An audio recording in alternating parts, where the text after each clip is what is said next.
Okay, okay, guys, welcome to the warehouse study.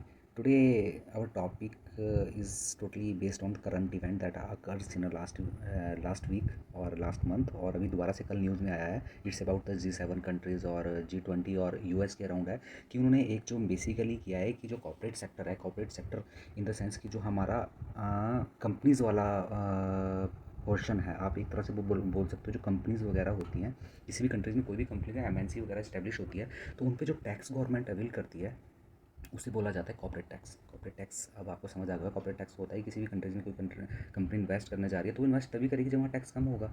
But ये news में इसलिए है, इंडिया में वैसे भी आपने सुना होगा 2-3 साल पहले बीजेपी गवर्नमेंट ने कॉर्पोरेट सेक्टर पे टैक्स बहुत ही मिनिमम कर दिए थे, जिस कारण से इधर मैक्सिमम कंपनीज इस्टेब्लिश होने लगी. But in last month US government ने आपका बेसिकली ये किया कि उन्होंने जो अभी चीज़ निकाली थी, उन्होंने फिक्स किया था कि 21% ऑल ओवर द वर्ल्ड हमारा minimum. It's minimum guys, it's minimum. इतना टैक्स कॉर्पोरेट सेक्टर का होना ही चाहिए, इससे कम नहीं होना चाहिए. सो इससे यूएस को क्या बेनिफिट हुआ?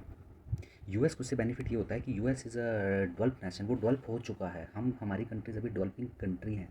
एक होता है डेवलप, जो डेवलप चीज़ें हो चुकी हैं, और एक होता है जो कंट्रीज डेवलप कर रही हैं. तो जो डेवलप्ड कंट्री हैं उनके लिए तो बेनिफिट है कि 21% उनकी कंट्रीज़ में अभी भी इन्वेस्टमेंट आ रही है. बट डेवलपिंग कंट्री के केस में इन्वेस्टमेंट क्यों जाएगा इतना? ये हमारी बेसिकली सोचने वाली बात है. तो यूएस ने ये अप्लाई किया है कि 21% बेसिकली सबका होना चाहिए. तो ये काफ़ी न्यूज़ में था लास्ट मंथ. बट कई कंट्रीज़ का इसमें ऑब्जेक्शन रहा कि नहीं, हम ऐसा नहीं कर सकते, क्योंकि किसी भी कंट्रीज़ एक्चुअली क्या है कि यूएस और अदर कंट्रीज़ में इन्वेस्टमेंट ज़्यादा, यूएस को अगर हम ना देखें तो अदर कंट्री में इन्वेस्टमेंट ज़्यादा हो रहा था बिकॉज वहाँ टैक्स बहुत कम है. It's called tax haven countries.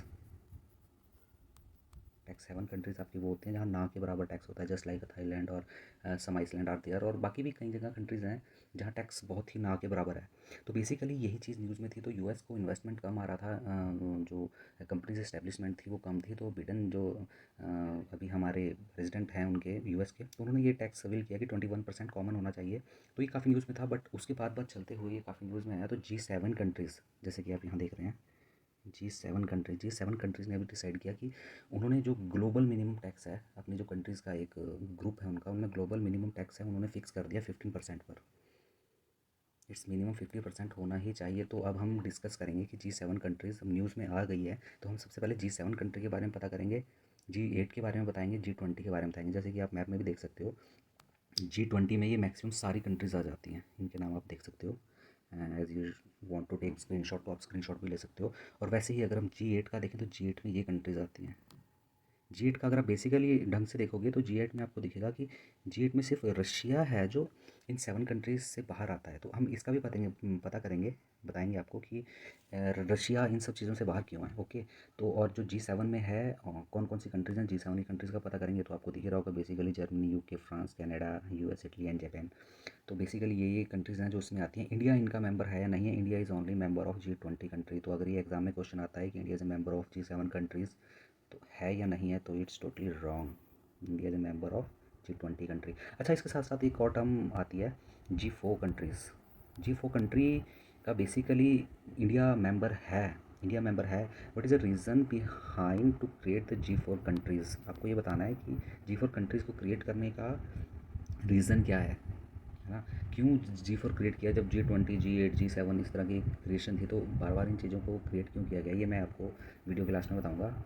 Okay. तो हम इसको भी ड्रॉप करते हैं, क्वेश्चन को हम ये बाद में डिस्कस करेंगे. तो हमारा टॉपिक यहाँ से स्टार्ट होता है G7 कंट्री. तो G7 कंट्री के बारे में हम डिस्कस करेंगे. तो मेनली है कि सबसे पहले होती थी G8 country. G8 country Russia को मिलाकर G8 बना था. बट जो एक कॉन्फ्लिक्ट हुआ था क्रीमिया और रशिया के बीच में, कि उसमें एनेक्सेशन काफ़ी ज़्यादा हुआ था. क्रीमिया का किया था उन्होंने एनेक्सेशन, तो जिसके कारण उन्हें 2014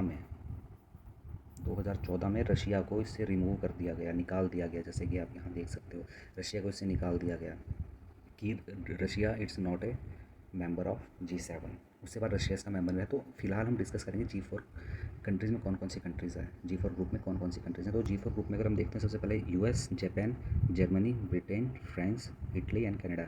जैसे कि हम यहाँ भी देख सकते हैं G7 का टोटली मैप के थ्रू इट्स ग्राफिकल रिप्रेजेंटेशन, कि कौन कौन सी कंट्रीज़ हैं. तो उसके थ्रू हम बता सकते हैं कि ये कंट्रीज़ हैं, ये है. एग्ज़ाम में आए तो हम इजीली इसे निकाल सकते हैं. इन कंट्रीज़ को हम इजीली निकाल सकते हैं कि ये कंट्रीज़ हैं. तो ये आप अगर याद कर लो तो it's far better than for you. Okay, और अब हम G7 के बारे में जाते हैं। G7 का हम टोटली इन डेप्थ नॉलेज हम नॉलेज कर लेंगे कि ये कब स्टार्ट हुआ था, कब क्या हुआ था। तो जो G7 का जो फर्स्ट मीटिंग हुआ था, इट्स इन 1975, जैसे कि आप देख रहे हो 1975। और इसका एक और है जो G7 कंट्रीज़ हैं, इट्स इसकी जो जीडीपी है, ये जो कंट्रीज़ की जीडीपी है, ये 40% ऑफ ग्लोब, जो पूरे ग्लोबल हमारा वर्ल्ड है उसकी 40% ऑफ जीडीपी ये कंट्रीब्यूट करता है। तो आप इससे पता लगा सकते हैं कि हाउ इट्स पावरफुल, इनके डिसीजन कितने पावरफुल हैं और ये कंट्री कितनी पावरफुल है। Actually this all countries are rich country. अगर आप देखोगे इसमें मैक्सिमम यूरोपियन कंट्रीज़ हैं और आपकी नदर्न अमेरिका वाली कंट्रीज़ हैं। तो इट्स रिच कंट्री। ओटली जापान आती है जो आउटसाइड है, एशिया से बिलोंग करता है जो बेसिकली। ओके, तो अभी G7 के बारे में ये हो गया। और G7 के जो पॉपुलेशन क्राइटेरिया हम देखें तो पॉपुलेशन क्राइटेरिया भी इसका 1/10 ऑफ ग्लोब पॉपुलेशन है। तो it's not that much, but हाँ इट्स इनफ, क्योंकि इनका अगर हम जीडीपी देखें और जो कंट्रीज़ का पावर देखें वो काफ़ी ज़्यादा वेटेज रखता है। तो एग्ज़ाम पर्पज़ से it's most important topic, that's why we discuss here.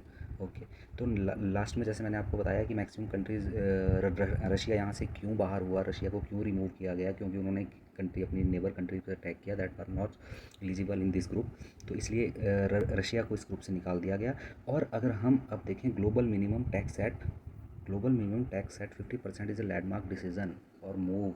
ये एक लैंडमार्क डिसीजन है कि ये फिक्स कर दिया गया है कि इतना, कोई भी कंपनी आएगी तो इतना मिनिमम टैक्स तो उसको देना ही पड़ेगा, चाहे वो जो मर्जी कंट्री, चाहे अपनी कंट्री में। अपनी कंट्री एक्चुअली क्या, इट्स पावरफुल कंट्री जिनका जो बेसिकली हिस्ट्री और जो rules are made by only powerful countries और पावरफुल रूरल।